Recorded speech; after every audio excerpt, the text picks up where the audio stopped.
Première épître de Paul aux Thessaloniciens, chapitre 1. Paul et Sylvain et Timothée, à l'église des Thessaloniciens, laquelle est en Dieu, le Père et dans le Seigneur Jésus-Christ, grâce soit envers vous et paix de la part de Dieu notre Père et du Seigneur Jésus-Christ.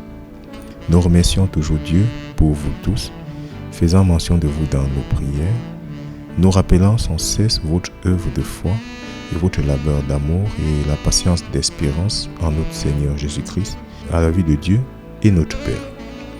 Connaissant, frères bien-aimés, votre élection de Dieu, car notre évangile n'est pas venu à vous en parole seulement, mais aussi avec pouvoir et en l'Esprit Saint, et avec beaucoup d'assurance, comme vous savez de quelle manière nous étions parmi vous à cause de vous. Et vous avez suivi notre exemple et celui du Seigneur, ayant reçu la parole au milieu de beaucoup d'afflictions, avec la joie de l'Esprit Saint.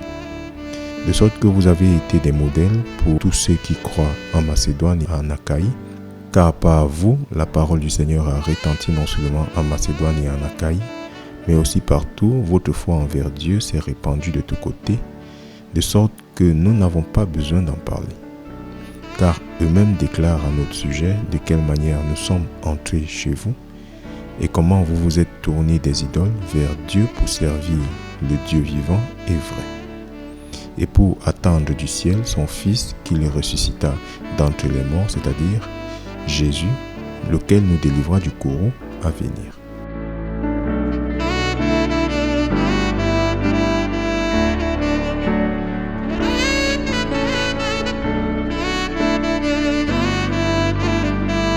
Première épître de Paul aux Thessaloniciens, chapitre 2.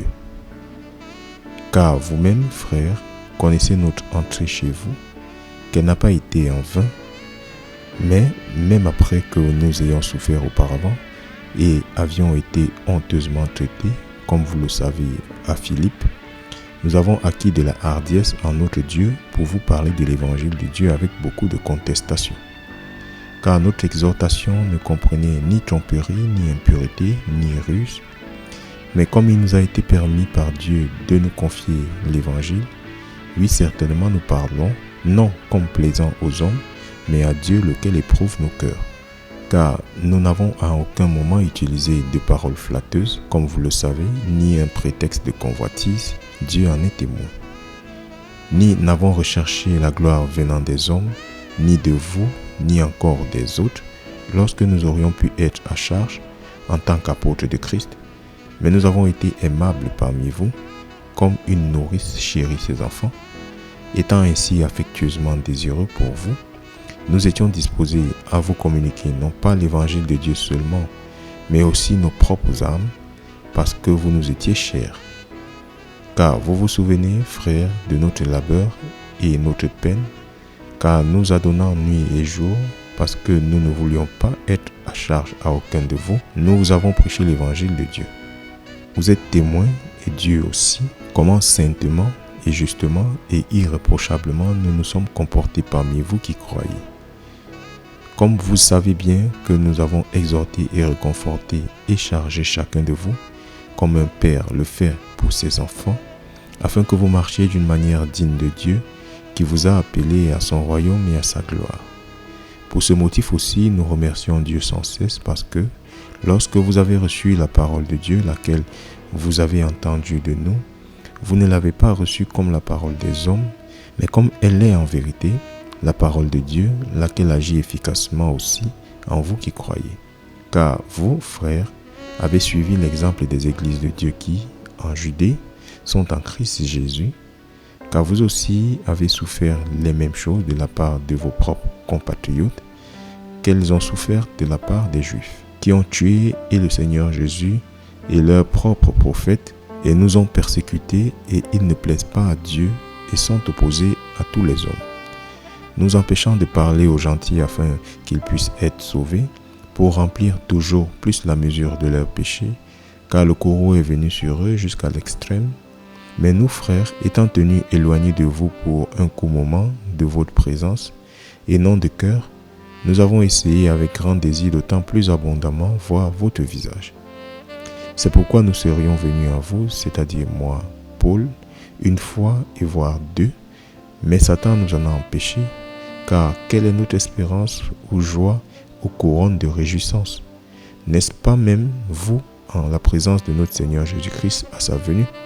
Car vous êtes notre gloire et notre joie.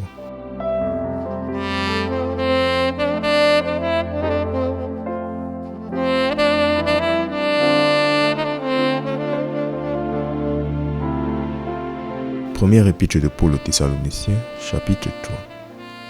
C'est pourquoi lorsque nous ne pouvions plus le supporter davantage, nous avons trouvé bon de rester seuls à Athènes. Et nous avons envoyé Timothée, notre frère et ministre de Dieu, et notre compagnon d'œuvre dans l'évangile de Christ, pour vous établir et vous conforter concernant votre foi, afin qu'aucun homme ne soit ému par ces afflictions, car vous-même savez que nous sommes assignés à cela. Car en vérité, lorsque nous étions avec vous, nous vous avions dit d'avance que nous souffririons la tribulation, comme cela est arrivé et vous le savez. C'est pour ce motif, lorsque je ne pouvais supporter davantage, j'ai envoyé pour connaître votre foi, de peur que le tentateur ne vous ait tenté et que notre labeur ne soit en vain. Mais maintenant que Timothée est revenu de chez vous, vers nous, et nous a apporté de bonnes nouvelles de votre foi et de votre charité, et que vous avez toujours bon souvenir de nous, désirant grandement nous voir comme nous aussi voulons vous voir. Par conséquent, nous avons été réconfortés à votre sujet dans toute notre affliction et détresse par votre foi, car maintenant nous vivons si vous tenez ferme dans le Seigneur. Car quel remerciement pouvons-nous de nouveau rendre à Dieu pour vous, pour toute la joie avec laquelle nous sommes joyeux à cause de vous devant notre Dieu? Nuit et jour, priant intensément pour que nous puissions voir votre visage et que nous puissions perfectionner ce qui manque à votre foi. Que maintenant Dieu lui-même et notre Père et notre Seigneur Jésus-Christ dirige notre chemin vers vous, et que le Seigneur vous fasse croître et abonder en amour l'un envers l'autre et envers tous les hommes, comme nous faisons envers vous. Que jusqu'à la fin, il puisse affermir vos cœurs pour qu'ils soient non blâmables, en sainteté devant Dieu, c'est-à-dire notre Père, à la venue de notre Seigneur Jésus-Christ, avec tous ses saints.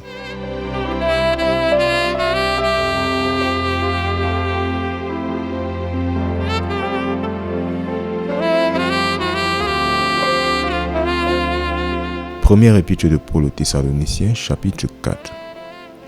De plus donc, nous vous implorons, frères, et vous exhortons par le Seigneur Jésus, que comme vous avez reçu de nous comment vous devez marcher et plaire à Dieu, qu'ainsi vous abondiez de plus en plus. Car vous savez quel commandement nous vous avons donné par le Seigneur Jésus. Car voici la volonté de Dieu, c'est-à-dire votre sanctification, que vous vous absteniez de la fornication, que chacun de vous devrait savoir comment posséder son corps dans la sanctification et dans l'honneur, non pas dans la concupiscence, comme les gentils, lesquels ne connaissent pas Dieu. Qu'aucun homme n'aille trop loin et ne frustre son frère en aucun cas, parce que le Seigneur est le vengeur de toutes ces choses, comme nous vous avons aussi averti et l'avons attesté. Car Dieu ne vous a pas appelé à l'impureté, mais à la sainteté. Par conséquent, celui qui méprise ne méprise pas l'homme, mais Dieu, qui nous a aussi donné son Saint-Esprit. Mais quant à l'amour fraternel, vous n'avez pas besoin que je vous écrive, car vous-même êtes enseignés de Dieu à vous aimer l'un l'autre. Et en effet, vous le faites envers tous les frères qui sont dans toute la Macédoine. Mais nous vous implorons, frères, que vous croissiez de plus en plus, et que vous vous appliquiez à vivre tranquille et vous occuper de vos propres affaires et à travailler de vos propres mains, comme nous vous l'avons commandé, afin que vous puissiez marcher honnêtement envers ceux qui sont du dehors, et que vous ne manquiez de rien. Mes frères, je ne veux pas que vous soyez dans l'ignorance concernant ceux qui sont endormis, afin que vous ne soyez pas attristés comme les autres qui n'ont aucune espérance. Car si nous croyons que Jésus est mort et est ressuscité, oui, certainement ceux aussi qui dorment en Jésus, Dieu les ramènera avec lui. Car nous vous disons ceci par la parole du Seigneur, que nous qui sommes vivants et qui demeurons jusqu'à la venue du Seigneur ne précéderons pas ceux qui se sont endormis. Car le Seigneur lui-même descendra du ciel avec un cri, avec la voix de l'archange et avec la trompe de Dieu, et les morts en Christ ressusciteront les premiers. Puis nous qui sommes vivants et qui demeurons serons enlevés ensemble avec eux dans les nuages pour rencontrer le Seigneur dans l'air, et ainsi serons-nous toujours avec le Seigneur. C'est pourquoi réconfortez-vous l'un l'autre par ces paroles.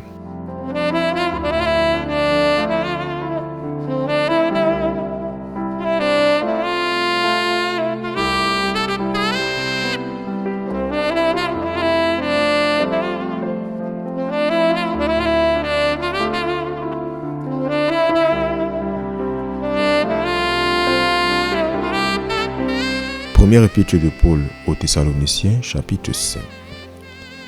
Mais quant au temps et aux saisons, frères, vous n'avez pas besoin que je vous écrive. Car vous-même savez parfaitement que le jour du Seigneur vient ainsi comme un voleur dans la nuit. Car lorsqu'ils diront paix et sécurité, alors une soudaine destruction viendra sur eux, comme les douleurs d'une femme enceinte en travail, et ils n'échapperont pas. Mais vous, frères, vous n'êtes pas dans l'obscurité pour que ce jour vous surprenne comme un voleur. Vous êtes tous des enfants de lumière et des enfants du jour. Nous ne sommes pas de la nuit ni de l'obscurité. Par conséquent, ne dormons pas comme font les autres, mais veillons et soyons sobres. Car ceux qui dorment, dorment la nuit, et ceux qui s'enivrent sont ivres la nuit. Mais nous, qui sommes du jour, soyons sobres, revêtant la cuirasse de la foi et de l'amour, et pour casque l'espérance du salut, car Dieu ne nous a pas assignés au courroux, mais à obtenir le salut par notre Seigneur Jésus-Christ, qui est mort pour nous, afin que nous soyons réveillés, ou que nous dormions, nous vivions ensemble avec lui. C'est pourquoi réconfortez-vous les uns les autres, et édifiez-vous l'un l'autre, comme vous le faites aussi. Et nous vous implorons, frères, de reconnaître ceux qui s'adonnent parmi vous et qui vous dirigent dans le Seigneur, et qui vous admonestent, et ayez pour eux une haute estime avec amour à cause de leur œuvre, et soyez en paix entre vous. Maintenant, nous vous exhortons, frères, avertissez ceux qui sont indisciplinés, réconfortez les irrésolus, soutenez les faibles et soyez patients envers les hommes. Voyez à ce que nul ne rende à aucun homme mal pour mal, mais poursuivez toujours ce qui est bien, et entre vous et envers tous les hommes, réjouissez-vous, priez sans cesse. En toutes choses, remerciez, car telle est la volonté de Dieu en Christ Jésus à votre égard. N'étouffez pas l'esprit, ne méprisez pas les prophéties, éprouvez toutes choses, tenez ferme ce qui est bon, abstenez-vous de toute apparence de mal, et que lui-même, le Dieu de paix, vous sanctifie entièrement. Et je prie Dieu que votre être entier, esprit, âme et corps soient préservés irréprochables jusqu'à la venue de notre Seigneur Jésus-Christ. Fidèle est celui qui vous appelle, qui aussi le fera. Frères, priez pour nous. Saluez tous les frères par un saint baiser. Je vous charge par le Seigneur que cette épître soit lue à tous les saints frères. La grâce de notre Seigneur Jésus-Christ soit avec vous. Amen.